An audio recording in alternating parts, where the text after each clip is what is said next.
Our next guest was top of the hour, I should say. I'm Todd DiPasino, director of the Veterans Breakfast Club, and we are in the midst of what we call Vet-A-Thon, where we have 12 hours of veterans sharing stories. And one veteran, our next veteran up, is Dave Holland, a Marine who lives in Australia and has become the expert, I would say, on Guadalcanal as a battlefield. I mean, he does his walking tours of Guadalcanal are famous. His YouTube channel is mesmerizing as he walks you through the battlefields of Guadalcanal. I know, Glenn, you're gonna handle this conversation, and I want to turn it over to you, and I'm going to unmute Dave Holland.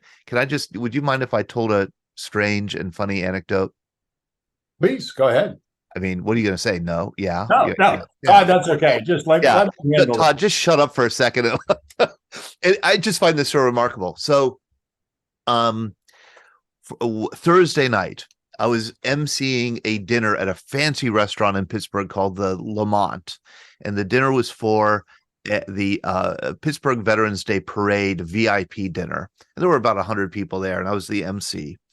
And before the program starts, I go to a restroom, and in the restaurant, and the restroom is like they're all stalls, and you close. It's like a regular door. Like you open the door, go into the stall, and close the door. And I go to leave the stall, and I can't open the door. I'm stuck in the stall. And like I'm trying to get out, and I kind of I hear that there's another guy who came into the restroom on the other side of the bathroom, and I'm kind of like, hey, I'm kind of stuck in here, and I finally push it and open up the door, and there's a guy standing there, and I kind of chuckle embarrassedly and say, like, I thought I was stuck in the stall, and he said, yeah, I think it has something to do with the air pressure or something like that. He clearly had an Australian accent. And I said, something like, you're from Australia. And the story is a little strange. And I said, yeah. And I'm washing my hands at the counter. And he sees I have a microphone, stuck in my jacket pocket. And he says, like, you have a microphone in your pocket. What's that about? I said, I'm emceeing this event with, we have 10 World War II veterans in this room. And he said, oh, World War II veterans. He said, I'm a veteran of the Australian Air Force. And I said, really? And he said, yeah. And I said, I give him my card. I said, you should come on the Veterans Breakfast Club sometime. I said, we have a guy coming on from Australia who does walking tours of Guadalcanal. And he said, oh, Dave Holland. And I said, yeah. He said, I've taken those tours. Wow. Tony Ward. He was in Pittsburgh. This guy is from Australia. He was in Pittsburgh for a wedding. The dinner was at the Lamont. I ran into him in the bathroom, and he knows Dave Holland. That's what you call small world. That's what you call worldwide fame, Dave. I'm hoping small Dave country is on. There he is. Okay. Well, I'm here. Australia's a small country. We all know each other. Yeah. Well, you can tell we've gotten to 10 or 11 hours of programming when we get the bathroom joke. That's a good one. I didn't know where you were going with that one, but I saw fear. I saw fear in Glenn's face. With a microphone in the pants. Okay. Well, Dave, it's a pleasure to see you again. It's been a couple of years, a year and a half since we did that program on Guadalcanal. We did a couple of programs on Guadalcanal. Yes. Yeah. So I'm totally unprepared for this, but I will wing. I'm glad you're here, Dave. Why don't you, for the audience who doesn't know too much about you, why don't you explain? You're American, former U.S. Marine, but living in Australia. Tell us your story. Yeah. So, like Glenn said, and thanks once again, guys, for giving me the invite to come on. So, I was really enjoying that last one there. Just Ernie Powell. My grandfather had met Ernie Powell over in Normandy, and in his book Brave Men, he talks about my grandfather's unit. My grandfather's in the 7th Corps, and they all loved Ernie Powell. And I remember him used to tell me that story when I was a kid, and he had the book, and he says, "Oh, this." He used to had it dog-eared marked and little underlined his unit, so it was pretty good. So yeah. So get back to myself. I've been in Australia now for 28 years. Originally, I was just like you opening stated, I was in the U.S. Marines for 8 years. I served from 85 to 93. Since it's Veterans Day, I guess I'll give a little bit about my Marine Corps background, Please. but I don't want to take too much off the Guadalcanal vets because that's what I want to talk about today and honor those guys. But yeah, 8 years in the Marines. My MOS in the Marines was machine gunner and scout sniper. I did embassy guard duty, hence that's why I originally came to Australia. I was in Australia, met my Australian wife. Went back to the States at Camp Lejeune. I was in a heavy machine gun section there, a platoon sergeant in the Second Marines. And then I got out and I went into Alabama where I grew up. Had a guy tell me one time, he says, I don't know if you're from Adelaide or Alabama. I thought that was quite funny. Guy commented. So yeah, I went back to Alabama and I went into the police for a couple of years.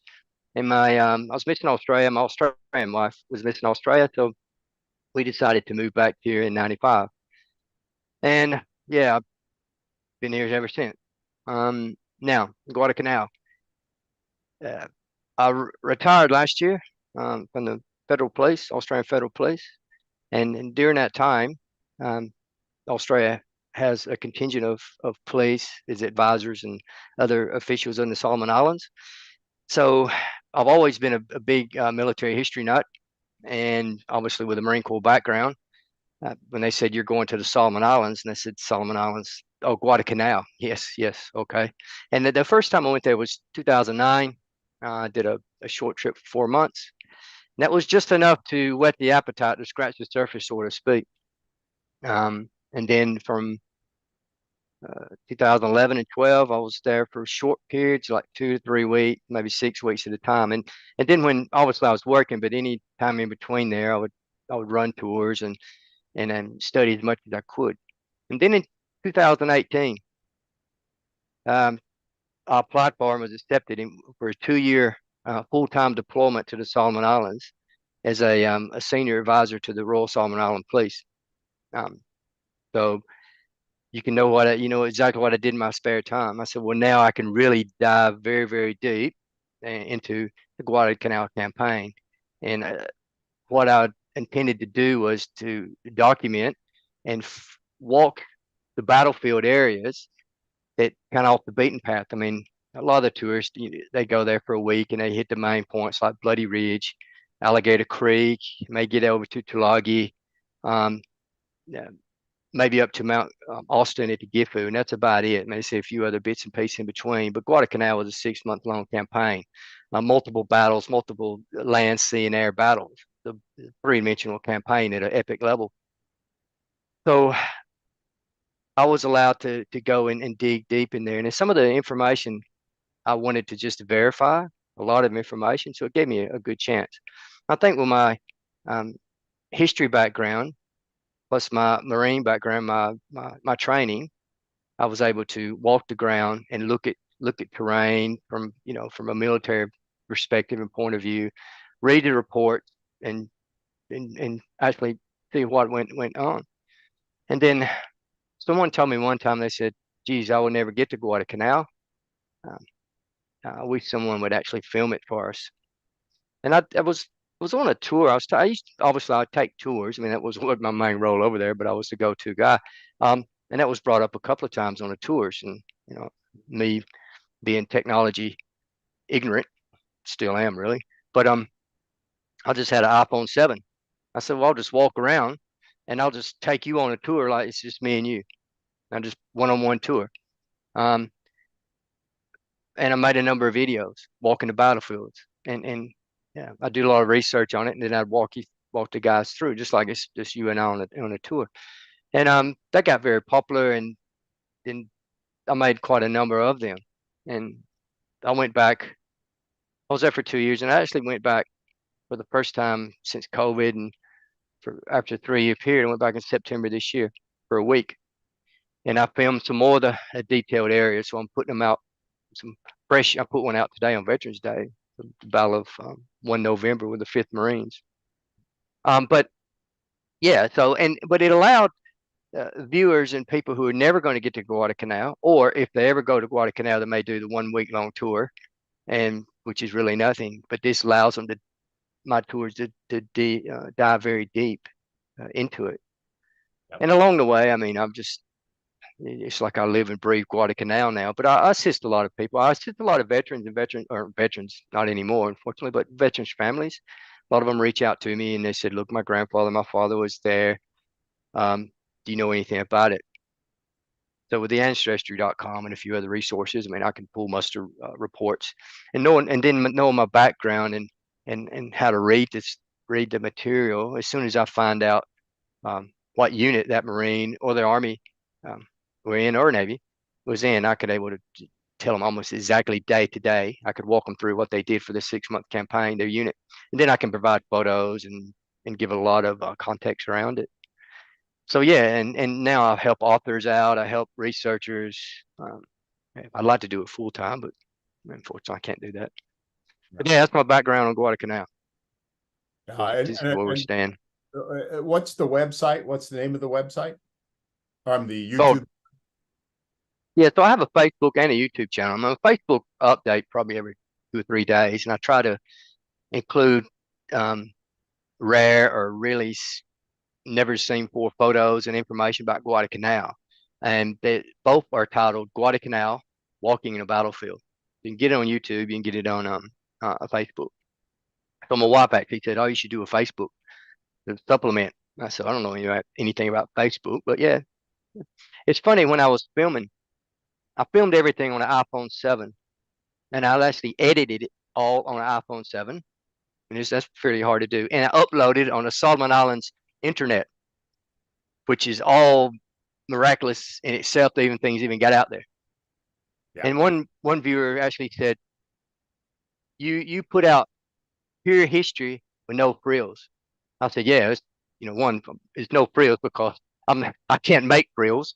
We don't have bells and whistles and music, and which nothing wrong with that, but it's not for entertainment. If you love history, and if you want to know about the Battle of Guadalcanal, look at probably that's the problem why most of my viewers are over the age of 50.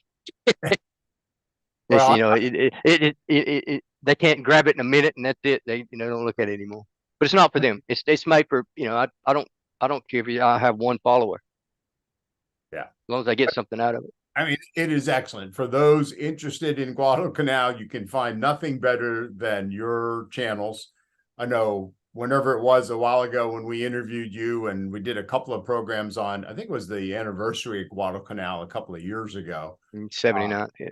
I got on your YouTube channel, and my family came looking for me 2 days later because I couldn't stop watching it all. I was like, wow, I'm here. You showed me where Basilone's foxhole was. You showed me where who's the guy from Pittsburgh now? I'm forgetting his name. Mitchell Page, probably. Mitchell Mitchell Page. Medal of Honor at Guadalcanal. Showed me the ridge that he was on, et cetera, et cetera. I mean, it's just fascinating stuff for those of us who can't get anywhere near Guadalcanal. It's really great. That's what it's made for. Were you going to walk us through some of your videos, Dave? What was the intent here tonight? Yeah, I was just basically gonna talk about what I've been talking about now. I mean, I had some photos and things, but I didn't know if I would share them. It's not really much. And then I was going to focus a bit on John Basilone, some of the research, because I did a lot of research and have done a lot of research. I'm still researching on John Basilone and his Medal of Honor incident. And yeah, so after probably 5 years of deep research, especially walking the ground, I've come up with a few bits of interesting information that you generally won't find anywhere else. And so I'd like to talk a little bit about him. And I've got some photos and some documents and things. Great. I've got his whole service record book, but I can't post that up right now. I see bits of it, which is very interesting to read too. So yeah, just a bit about Guadalcanal. I guess people don't really know much about it. Some of the interesting facts I like to put out there. So it was 6-month long campaign. Some people refer to as I hear it a lot of times, the Guadalcanal Battle. It wasn't really a battle; it was a campaign. It's not like a 3-day battle or 5-day battle. It was multiple battles. Like I mentioned before, it was multiple naval, air, and land battles.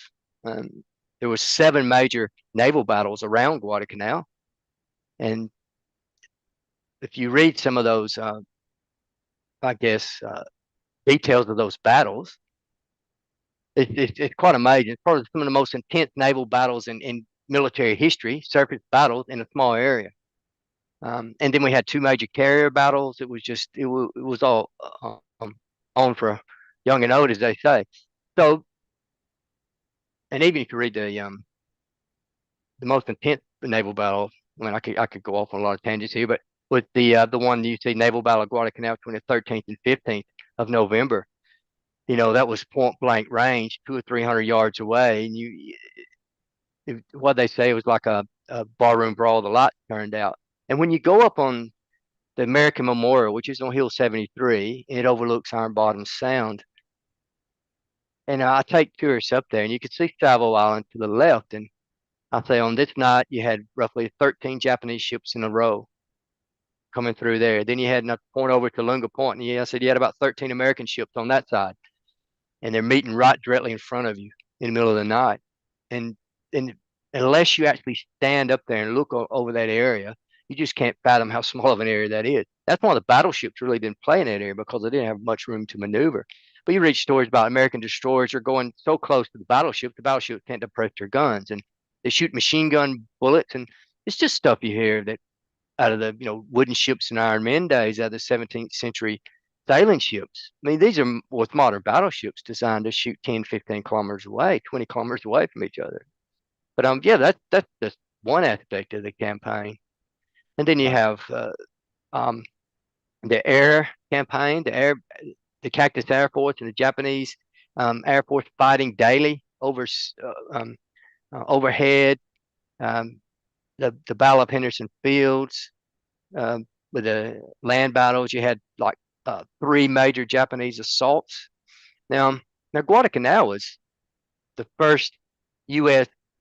Offensive in World War II, but it quickly became a defensive nature. So once again, everything was revolved around the Henderson Field, which is an unsinkable aircraft carrier, which is probably arguably the most important piece of terrain in the South Pacific for at least 6 months during that period. And as soon as the Marines grabbed it, then it was just they straight went on to the defensive. The Japanese in 1942, especially in August to November of 42, they wasn't on the defensive, they were on the offensive. Once the Marines grabbed it, the Japanese were going to take it back, and they were on a severe offensive. I mean, you had Midway, and Midway was a major setback for the Japanese, but they didn't stop them. They didn't go on the defensive after Midway. They were still pushing. I mean, Midway gave the Americans a bit of a breather to escalate their planned offensive anyway, against Tulagian and Guadalcanal. But like I said, I'm not going to go into the Guadalcanal campaign. We only got a few short minutes. But so the 7 major naval battles. Another interesting fact I like about Guadalcanal is the forces were roughly evenly matched, on par. Probably the only time in the Pacific War where the forces were evenly matched. And I find that very interesting. Because in the very early months, the Americans and the British, the Brits and the Australians and Indians, and and the Dutch, they were getting pushed back quite a bit. And then obviously in 44 and 45, Americans at that stage, the Japanese wasn't on par with the Americans. But in 42, roughly around Guadalcanal, the forces are evenly matched. They're on par. So it's like the best on one side, the best on the other side. Because the forces the Japanese sent to Guadalcanal wasn't the B team; they were their A teams, especially the naval pilot, and the ground troops. I mean, the 2.5 divisions they sent there were the frontline or rated first-rate divisions. The 2nd Division, the 38th Division, and the 35th Brigade. Just a comment though about the Japanese offensive to retake Guadalcanal. The Japanese suffered from a certain amount of hubris, just as we did as well, right? Because they didn't think we could defend Guadalcanal. They didn't think we had the courage. They had the battle preparedness. They didn't think we had the troops. So they fed in all these elite troops little by little, right? In the first couple months. And that was one of the big mistakes they made early on, is that instead of having, divisional confrontations, they were sort of smaller confrontations. And they would just peck at one side of the perimeter around Henderson Field rather than trying to attack all of it at once, which was pretty impossible given the terrain anyway. But I always found that fascinating about the Japanese reaction, that they just thought, we'll go swat our hands off and get rid of these Marines. Yeah, just like you said, they underestimated the intelligence wasn't that great on both sides, especially in those early days. It's just underestimation. And once again, we've heard it many times, that the Japanese were suffering from the victory fever. They'd never really been defeated and set back. So, and then the whole underestimation. I mean, the Japanese thought when the Marines first landed, it was a raid, even though some of the Japanese were saying this ain't a raid because there's 70 ships out here. This ain't a raid. And then when the ships left after 9 August, they thought, well, they've taken the majority of the guys away and just left a small contingent. Even though some of the Japanese are saying there's more than 2,000 Marines, which you think on the island. At that stage in Guadalcanal, there was 11,000 on Guadalcanal, and another about 6,000 to 7,000 on Tulagi, which is 20 miles away. So yeah, the underestimation. Both sides were at the end of their supply lines, which is Guadalcanal is a great study, and in fact, a good modern study in logistics, and how logistics can really hamstring a campaign. So it was a big end of their supply lines. Now, casualties compared to the rest of I guess, especially with Tarawa and 44 and 45, the American casualties, on land, it doesn't seem that much. It was 1,600 casualties on land. Okay, and when I say casualties, killed in action, and that include U.S. Army and U.S. Marines. That was a 6-month campaign. What a lot of people don't realize, and I mentioned the 7 naval battles, 7 major naval battles. There's 5,500 sailors died. So the total casualties is about 7,500. In fact, I think I mentioned it before that a little under 30 minutes, there's over 1,000 U.S. sailors and Australians, with 84 Australian sailors died at Battle of Savo Island. Just to put it in perspective, over 1,000 less than 30 minutes, which is probably the greatest surface defeat the U.S. Navy ever had. And the Japanese, you won't get a definitive figure here, but it's been estimated about 40,000 Japanese landed on Guadalcanal, roughly 21 to 25,000 never left Guadalcanal. Probably about 11,000 of them were from battle, and the rest was disease and starvation. That's when the Japanese call it Starvation Island. Once again, the logistics played a major factor in there, especially toward the end for the Japanese. And Guadalcanal was, they call it like I wouldn't say the kindergarten, but it was a major learning phase for the U.S. A lot of lessons were learned in Guadalcanal because this was their first fight. A lot of lessons that really paid dividends in the later campaigns in the Pacific, and especially with invasions and amphibious warfare, weapons, small unit tactics, jungle warfare, things like that. Even down to what type of boots they should be wearing, or what kind of belts they should be wearing, or chocolate. What was the D-ration chocolates? And there was one chocolate that first came out and it melted. Then D-rations, I think. And then they come out with a special tropical one that's probably made of plastic, who knows? But it didn't melt as much. So that all came from Guadalcanal. So there's quite interesting when they landed on Guadalcanal, all the Lunga beach, someone looked out and they said the whole beach is like cornflakes because they had cardboard boxes and all the cornflakes got wet, and this whole rice Krispies and cornflakes was everywhere. It's quite comical, but because once again they put them in cardboard boxes, little things like that. Now, a thing I've been pushing in all my tours and when I go on my podcasts and other shows and some of my videos about the U.S. Army.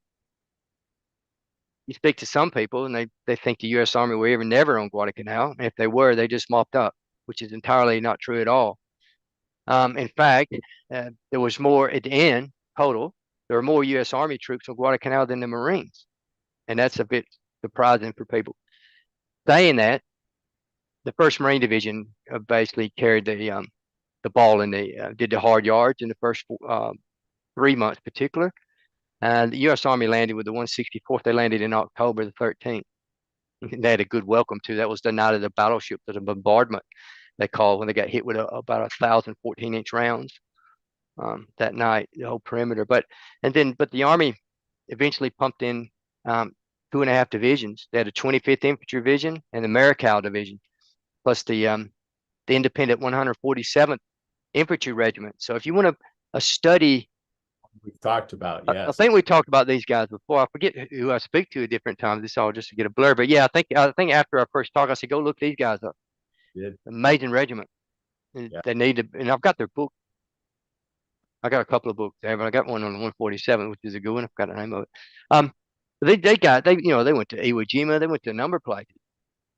They followed the Marines up. But yeah, so the Army in January 1943, the Marines, and that's another thing too. They think the Marines left in December. The First Marine Division left in December, but the Second Marine Division was there. In fact, the Second Marine Division on the 4th of January um, came in existence. The division had been in existence, but came together for the first time in combat on the 4th of January. The poor Second Marine Regiment was augmented from D-Day or the 7th of August because the 7th Marine Regiment with Cooler and Bathalone and Page and the rest of those guys were over in Samoa, garrison Samoa. So Vandergrift, the division commander, needed another regiment to flesh out his division. So they said, can I grab the Second Marine Regiment? So they threw those guys in there. And they was just supposed to support the landing, and they were going to go land in Nadini, which is in Santa Cruz Islands. But they ended up staying. But those poor guys, when the First Marine Division basically left by the end of December 42, the Second Marine, who actually were the first troops to land in the Florida Islands to support Tulagi landing, was still there. And they watched all these First Marine Division guys leaving. They go, oh, we still got to be here. I think they left in February or end of January. But yeah, so the Second Marine Division was there. And then in December the 9th, when General Pat, the Army commander, he took control from Vandergrift, and the U.S. Army then went on the major offensives once and for all to wipe the Japanese off Guadalcanal, and they formed a whole corps called the 14th Corps. And they pushed off in January 10th with the big offensive, and that's why you see the Thin Red Line and a few other bits of stuff that come from that. You mentioned Patch, and I think we were talking about him not too long ago in a program, but there's 2 U.S. Army generals who command at Guadalcanal, Patch being one, the other being Collins, Joe Collins. Lightning Joe. And that's where he earned his name, Lightning Joe. I'll tell you a story about that if you want. I'd like to hear that because I've heard lots of stories about how that came about. But what's interesting is they're 2 of the most prominent senior officers to go from the Pacific War to being featured in the war in Europe with U.S. Army. And very few high-level officers made that transition from one theater of war to another. Yeah, you're totally correct. And Collins is one of the guys I really studied. If you read his autobiography, it's a real good book. And once again, speaking of my grandfather, he's my grandfather's Corps commander, and he spoke highly of Collins' 7th Corps in France. And earlier this year, I got to walk the steps of my grandfather. Oh, wow. It's quite funny. I went to one village and they all look like me in France. I don't know why, but they have the same accent. That's a Willie and Joe cartoon, by the way. If you look at Willie and Joe, he's walking through a village and the guy got round glasses. He goes, "This is the village my grandpappy or my dad told me about. He visited in the war." And all the kids and everyone looked just like this guy with the round glasses. Yeah, it's quite funny. Yeah, so Lightning Joe, you hear stories about they named him Lightning Joe because he's very aggressive and and he was lightning but you read all his autobiography and he says that's not how he got his nickname. His code name, because the division code name was Lightning, 25th Infantry Division. So he always signed his report I think Joe Collins Lightning, but he was Lightning One. That was his code name. And then one day he was walking up on the front lines, which he always led from the front, and he heard some soldier goes, "Oh, there's old Lightning J himself or Lightning Joe himself," like that, and the name stuck. So that was because that makes more sense. But the other one sounds better. But yeah, that makes more sense. But yeah, Lightning Joe. I mean, he basically led from the front. So if you go to my video, there's Charles Davis Medal of Honor, which to me is one of the best videos I had. It's one of the most perfectly preserved battlefields. Um, and Collins was only about 250 yards away, um, on the other ridge, and he was actually calling in some mortar fire himself. I mean, was the division commander, should he have been doing that? No, I don't know. But and then I read some private material from a guy called Martin Clemens, who's a famous coast watcher on Guadalcanal. And Clemens was standing right beside, and he tells some good stories on that scene. Um, so yeah, it's a very that I consider Guadalcanal one of the turning points of the Pacific, because I've got a foot in both doors, so to speak, with the Australian and the American. Generally, you see the Australians look at it, historians look at one side, or the Americans historian look at the other side. The Japanese thought the Papua New Guinea campaign on Kokoda and Buna and Goda, when the Australians are fighting, and the Americans, the 32nd Division was there, was a separate campaign. The Japanese thought the Guadalcanal and that campaign was the same campaign. And I tend to look at it that way. So in January 43, the Japanese was defeated at Buna and Gona by the Australians and Americans. And then February 43, the end of the Guadalcanal campaign. So they were severely defeated, no, strategically defeated. Not a minor setback, strategically defeated. I mean, it was a battle of attrition. And then they were looking for the decisive battle, and they thought Guadalcanal was going to be the decisive battle. And it ended up being for many of the Japanese. But between those two campaigns, I call it the 1-2 punch, because after that, the strategic initiative shifted in the Pacific War. Because before Guadalcanal, the Japanese still had the strategic initiative, not fully, but they still had it. Midway actually gave the Allies a bit of strategic initiative, but not much, and just enough to give a bit of a breather to push back. But then after Guadalcanal and New Guinea, you can't really, especially maybe in China and Burma, India, but not in the Pacific, South Pacific or Central Pacific, you won't see the Japanese ever on the offensive again. It's always on the defensive. So to me, that's when the strategic shift occurred. We did a But program, I can't remember the timing, early this year on the Battle of Buna. I don't know if you caught that or not. I meant to make sure you were there, by an author named, I'm going to say Campbell. Wasn't it Todd James Campbell, who walked the Kokoda Trail? But he walked not just the Kokoda Trail, but the other lesser trail that the U.S. 41st Division, I can't, it was the Wisconsin National Guard Division, sent a regiment up. And we got deep into the Battle of Buna. And it's really kind of fascinating because it was occurring at the same time as Guadalcanal, right? More or less the same time frame. But it's so less known than Guadalcanal. Guadalcanal has become, the iconic Pacific battle. Buna was just as terrible in many, many ways for the American forces there. The division that was sent there was a National Guard division out of Wisconsin, totally unprepared for jungle warfare. No idea. I mean, they thought they were going to Africa, and they ended up getting on a ship taking them to the South Pacific. But I learned a lot about the Battle of Buna and how it was related to Guadalcanal, because the Japanese had logistical problems trying to support both places. And they basically told the South Seas Detachment on the Kokoda just to hold in place or do a slight withdrawal until once we kick these Americans out, and because Americans want to fight the decisive battle on Guadalcanal. Yeah. In fact, like Kawaguchi, the 35th Brigade at Bloody Ridge, they were supposed to be some of the first reinforcements in to support the guys on Kokoda, the South Seas Detachment. And they pulled them back. And I think after the defeat at Bloody Ridge, that's when the Japanese high command had an emergency meeting.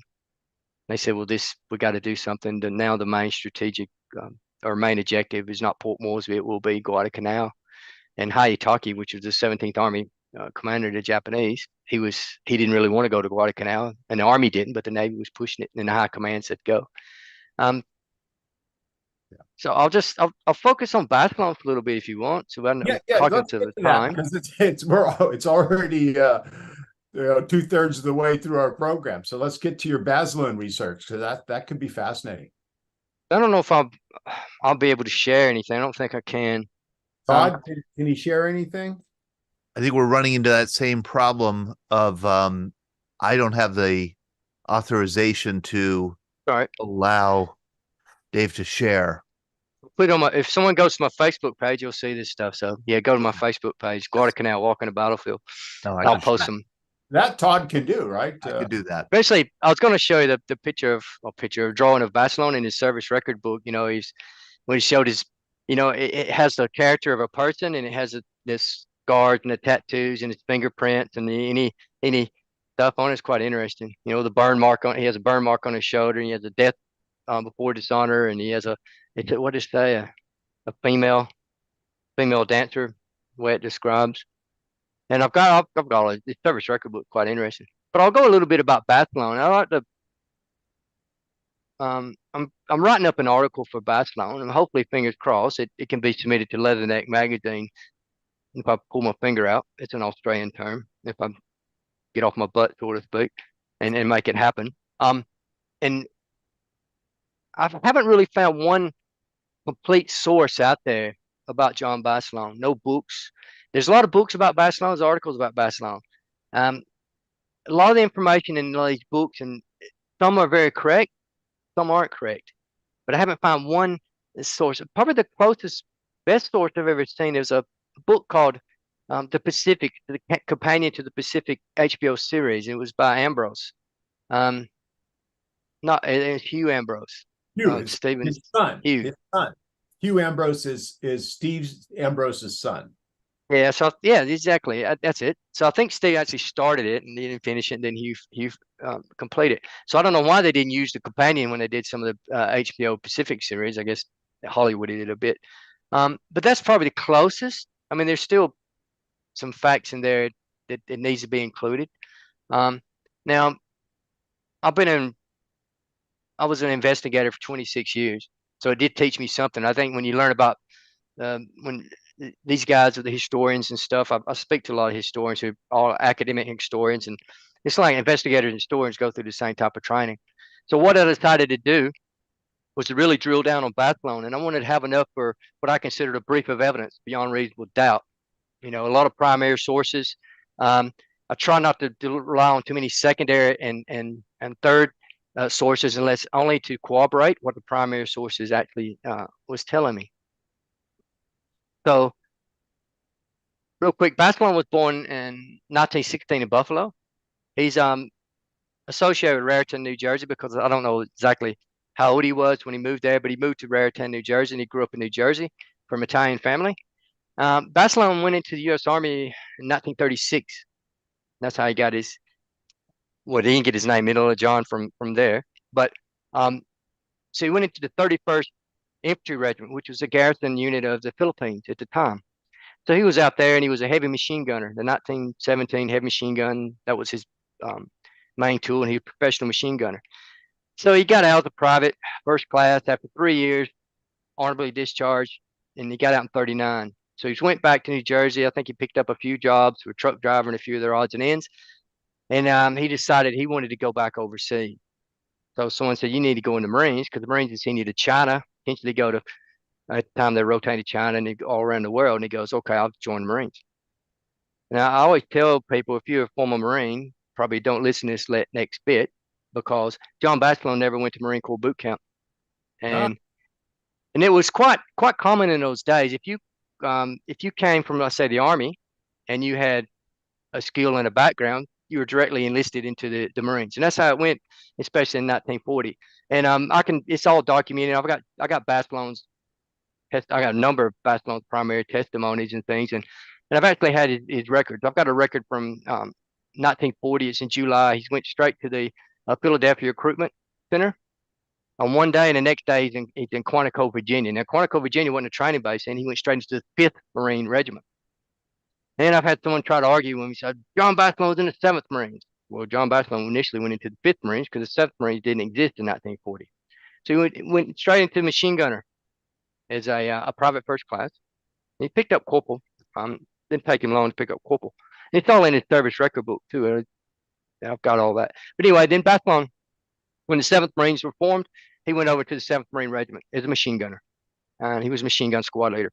He picked up sergeant in July, well, not July 42, I think April. I've got it here. I have to look it up. I've got it signed by Puller. His warrant signed by Puller. So then he was a machine gunner in D Company, and D Company, just like it is nowadays, it's the weapons company. And then the weapons company with the heavy machine guns, and the mortars, 81 millimeter mortars, they generally farmed out to the infantry companies for support. The rifle companies for support. So Basilone was assigned to C Company. That's why sometimes you'll see him a link to C Company in the 1st, 10th, 7th Marines, and that's, if you read his Medal of Honor, that's what happened. Then Basilone, I wanted to find out exactly as much as I could about Basilone. So once again, I reached into the primary sources. It corroborated number of times. Applied my own machine, because my last job I was a heavy machine gun platoon sergeant, same as Basilone. So I knew about emplacing machine guns. I knew all about that. I read a lot of direct accounts. I spoke to veterans who was right there with them at the time. I've got all the patrol reports, got the operation report. I've got aerial photos. I've got the hand-drawn maps. I got Japanese sources. So it's taken me a number of years to gather all this up to form my brief of evidence, so to speak. Now, I'm not about to say Basilone didn't deserve. I'm not going anywhere with this. I don't have an agenda. He more than deserved a Medal of Honor. But over the years, just like any story, especially any heroes, stories get told, retold, embellished, not embellished, facts added, facts taken out. I mean, I could tell a story right now. Say Pod could start. He could whisper something to my ear, and you've seen that trick. By the time it gets to the 10th or 11th person, the story's wiped out. I hear the story Todd tells about the bathroom at the Lamont restaurant. Yeah. I mean, I wonder what's going around the world right now already. Kind of. Yeah. So I'd heard a lot of these reports. Like I read one report where it was a private and he was with Basilone, even though he was wounded, and he left 2 hours, 3 hours later, and he wasn't nowhere near Basilone. He was saying that Basilone had a machine gun on the run for 3 days, going for 3 days without food and sleep. And, at the end, he was only him and 2 other guys left, and they killed a whole regiment of 3,000 Japanese. And people believe that. I go, how can one man kill 3,000 Japanese? But I said, and people were actually believing this stuff. And I said, well, this isn't true. Let me just dig deep. And the thing about Basilone, I think I mentioned with Page and Basilone, why Basilone's well known and Page is not, even though Page did roughly the same thing Basilone did a night later, 5 miles apart. At the time, Basilone was the first enlisted to earn the Medal of Honor. Guy K. Thomason was the second Raiders on Macon, earned it, but he was the only living enlisted guy, Medal of Honor. Young guy, good-looking guy, first guy that had to put him on a war bonds tour. He didn't want to go. You read his book. I got all Basilone's direct testimonies. I've got his official stuff he gave to Marine officers. I've got two primary source testimonies that he gave, and he goes in a lot of detail about his actions and things. And he didn't want to go when he's in Australia, but he was ordered to go. Good Marine. He left. I mean, obviously enjoyed himself, but he went on, just like the HBO series probably realistically portrays, he was like a rock star. He was going out with rock stars, basically. He went on a tour, rock star tour, raising money. But he was a Marine, professional Marine machine gunner. And that's why at the end of the day, he said, I want to go back with my boys.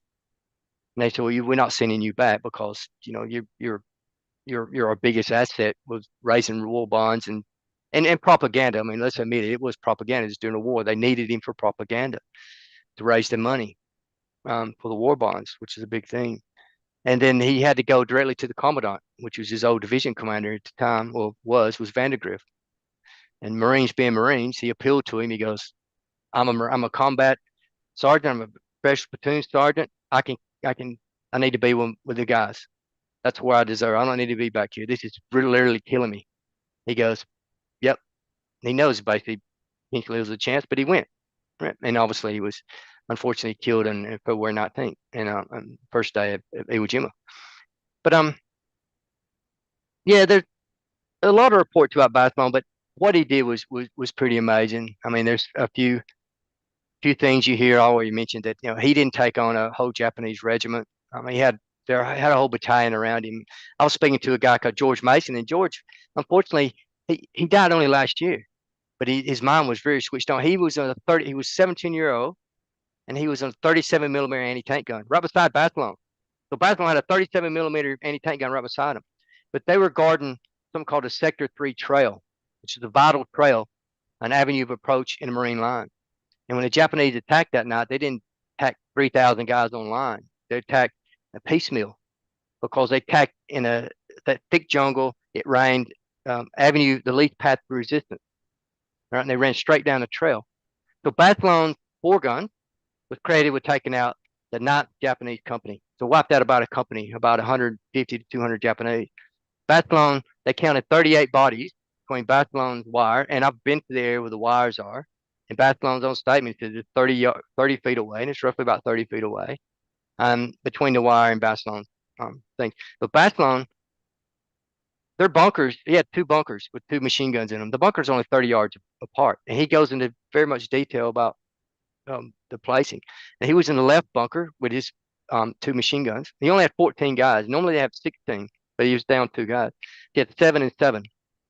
And then basically what happened was Ralph Briggs was on an outpost about 1,000 yards away. Briggs outpost. If you go to my videos, you can see Briggs outpost to this day. They were stuck out there. And in the HBO series, you will see, I think he's talking to Puller on a line. He says, "How many Japanese?" And in reality, I don't know what he says in the series, I forgot, but in reality, his direct statement, he said the whole effing Japanese army. And Puller goes, "That many?" Okay, right. But cool as a cucumber. Puller goes, "Okay, we'll give you head out to the left, enter where the army was at 164, enter into the left, and we'll give you 10 minutes." And poor Ralph Briggs with 46 guys, you've got a couple of probably 300 or 400 Japanese just past them, Japanese all around them. You got Marines knowing they're coming. And yeah, but luckily that at 46, they only lost 4 guys, which was very amazing. A lot of them just went to ground. But anyway, Bathlon was on a field phone wire. There's wired into all the outposts, and he heard it, and he's told his guys they're coming, and it's covered this line. They had a gate in the line made of spikes with barbed wire on it, and we're covering this gate. In A company was a place called Coffin Corner. They started shooting some of the Japanese who was coming through the fields, and Bathlon's left gun started supporting them. So they're very close to Coffin Corner, and then that went on for like 30 or 40 minutes. Then a runner came over to Bathlon. He says, "Oh, the right bunker's been taken out." Bathlon said, "Okay." And that was his other section of 2 guns. So Bathlon grabbed the M17, and it ain't like in the series movie Pacific where he grabbed it and runs like that. Bathlon said he grabbed the tripod, throws it over his back, because a professional machine gunner is not going to take a machine gun without a tripod. That's just silly.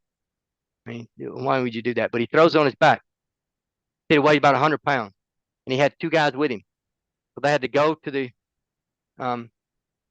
other bunker about 30 yards away. But what they did, they had a supply trail cut 50 yards back. So they had you had trails that go straight from the bunker, then a parallel like that. And that's how they ran. So he had to go back to the trail, run down, and come back in again. That time, there's Japanese running all around them. The Japanese were infiltrating through at night. And that's what their tactics were. Bathlon said they ran into about 6 Japanese, and we took care of them. Now, I think some people take artistic license that then he shoots them with a machine gun and all that. I don't know. He didn't go in that much detail in his Medal of Honor testimony, his other testimonies by his official testimonies to the Marines officers who were questioning him later, especially at Quantico in September of that next year. But then they make it to the bunker. There's only 2 Marines still left. And one guy called Billy Crumpton, who earned a Navy Cross, he said Billy Crumpton, Bathlon said he's the most bravest Marine you ever seen. Billy Crumpton, about 18 or 19 years old. I got a good picture of him getting his Navy Cross beside Barcelona in Australia. They said Crumpton's screaming at the top of his lungs with an M1903, yelling at the Japanese, basically all kind of words, just screaming at them. And the Japanese are running past him. He's shooting them left and right. Anyway, Barcelona gets there, and he says all the dead has been taken out. The dead and wounded have been taken out. So that shows me there was a bit of time there for them at least to take the dead out. I can understand the wounded. What tells me then they weren't dead off automatically. They took all the wounded out. They later died. So he only lost 3 guys dead out of his section. So Barcelona says, I put the machine gun in the jungle flat about 2 feet away from the bunker. He says, and then I went into the bunker because they told me the gun, this is that word, the gun was busted. He said, I went in there, and the HBO series gets this very much correct. He goes, the officer says, well, what was wrong with it? He goes, it was a ruptured shell. So he's cleared it in less than a minute. That's why you see him in the series. He has a knife or something, hits it, and its bolt slams home. He gets it going. So what he did then, he'd load and fire those both guns. He'd roll 2 feet over, load and fire a gun, roll 2 feet over and load and fire a gun. He kept going back and forth. And the guys beside him kept covering fire left and right. Because these were covered coconut log bunkers down in the hole. And he had like a slit to shoot out of. They didn't do it in the series because you wouldn't see the actor then if you didn't have it open. So they're firing, and the Japanese, not massive waves. They're coming in, Barcelona would say they'd come in 10 minutes, then 15 minutes, then 20 minutes. Then at one stage, they're running low ammunition. So this is what the most amazing part what Barcelona done. He goes, I could get some more ammunition. So instead of running back, he says 150 yards to an ammo CP or ammo point was, and I roughly know where that point was. He didn't run back because he thought the Japanese behind him. What he did was he ran out in front of his bunker, down the Marine bunker line, with Japanese all around him, and back into the Marine line. When mortar shells are going off and machine guns, and because he got bunkers every 30 or 40 yards all around them, machine gun bunkers. Barcelona's not the only guy there. There's a whole battalion of Marines fighting and dying. Then he goes back 150 yards, grabs the machine gun in boxes, and he said when he get to the clearing, he'd run, and then we get to jungle, he'd run. When we get to the clearings, he'd drag the boxes through. And he only had a 45 with him. He was barefooted because he took his shoes off, because if you go there in that jungle, just like the locals, you can't, especially with those Marine boondocker boots they had, you slip and fall. So he threw his boots off and he's running barefooted to get better grip. So he makes it back to the bunker, and the guys are still firing. And then he loads it up and they continue firing. And then when daybreak comes, he says, this is going to be the big attack, but the Japanese never came in a big attack. But then the army at that stage had been dropping, the 3rd Battalion, 164th, just dropping guys in his hole with each Marine. And for about 9 o'clock that next morning, they consolidated and moved the rest of the battalion up on Bloody Ridge, and the army took over his area, and they didn't really see much action after that. But Barcelona's guns, including the 37, contributed stopping the major Japanese assault through that Sector 3 trail.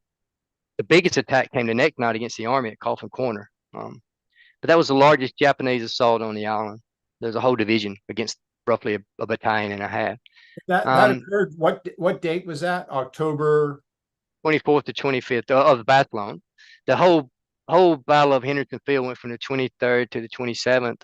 Had massive tank attacks, and that was what kicked off the Battle of Santa Cruz. With the 4th Carrier Battle, because the Japanese were supposed to take.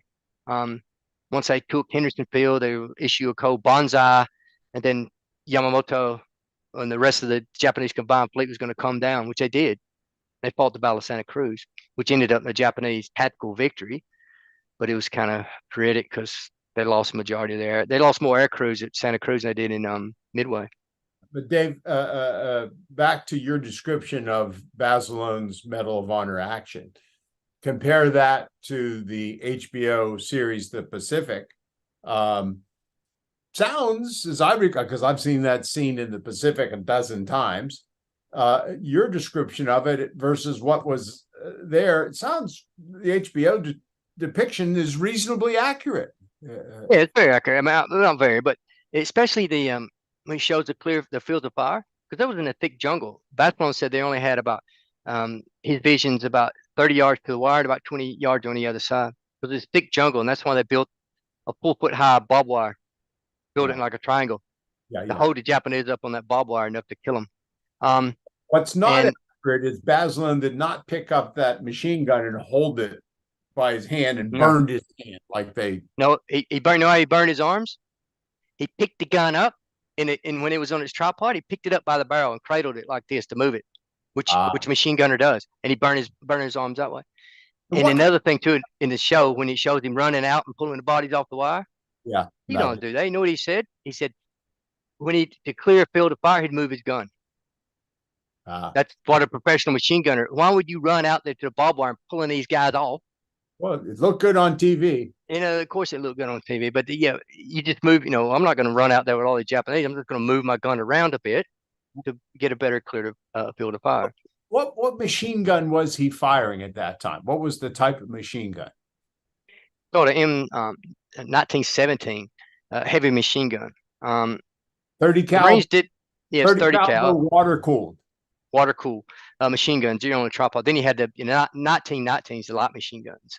But some people say, oh, that's not a heavy machine gun. The 50 cal, both were rated as heavy machine guns in those days. They referred to them as heavy machine gun platoon.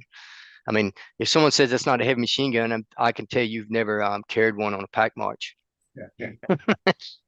You know, when you're looking at a receiver weighing something like 50, 60 pounds of dead weight, oh, that's not a heavy machine gun. Okay, yeah, fine. See how you go with that.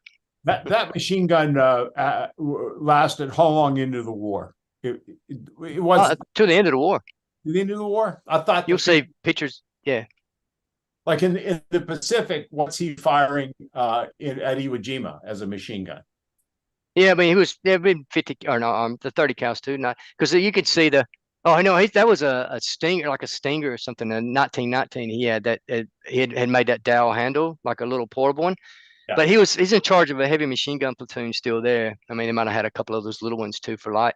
But there's pictures in Okinawa, and I think they used them in Korea. I think some of the stuff in Korea. Caliber machine guns? Sorry? Did the heavy weapons platoons have 50 caliber machine guns at Iwo Jima? They did. No, yeah, at Iwo Jima, but at Guadalcanal they did too. At the 50 cals. Really? In fact, I know we run out of time, but what happened was around that bunker line, the aircraft graveyard from Fighter One wasn't too far away. So these Marine privates used to run and scavenge these very high rate of fire twin cals and single 30 caliber guns off these crashed airplanes and take them back in their bunkers. I always used to tell a story. Why would you have a 1903 Springfield when you can see your buddy coming back with a machine gun? He said, "Where'd you get the machine gun?" I'll go back, a bunch of them in the aircraft. It's like having a naval gun versus a 1903 Springfield. Yeah. Well, we are getting 2 o'clock. Yeah, it's 10 sorry, 2 o'clock my time. Oh, what? Okay. Well, listen, this has been fascinating. I mean, again, on Guadalcanal and talking to you with your knowledge and expertise, we could do this all night long. We never really did pause. Were there any questions, Todd? I know it's a little late. I'm sorry we never paused. No, I think everyone was just absorbing the wonderful information Dave has been giving us. This is just terrific. You walked us through a lot tonight, Dave. Thank you so much. Hopefully, once again, if I can get that article about especially Barcelona to Leatherneck, maybe I can share some of the stuff. But I appreciate you guys' time for allowing me to come on. So I enjoyed it, and I can talk about Guadalcanal anytime. Oh, we love listening to you. And if you see my buddy Tony Ward from Australia, the name sounds familiar. Yeah, he knows you, and he rescued me from a bathroom stall. So tell him thanks on my behalf. Yeah, that's the excuse you use when he caught you with a microphone in your pants. I know. How you gonna explain that one? Yeah, I should have left out that detail. I should have. But it's still just glad my name been spread around the bathrooms. What town was that? Pittsburgh, PA. He was in for a wedding in Pittsburgh. spread around the public or the men's bathroom in Pittsburgh. All right. This is where I Right. bow out. Thank you so much. Thank you, Dave. Yeah. Thank you, Glenn. I'm going to throw it to Sean. Thank you David. so much, Todd. Thank You you, can unmute Glenn. me if you want. Thank you, Dave. We are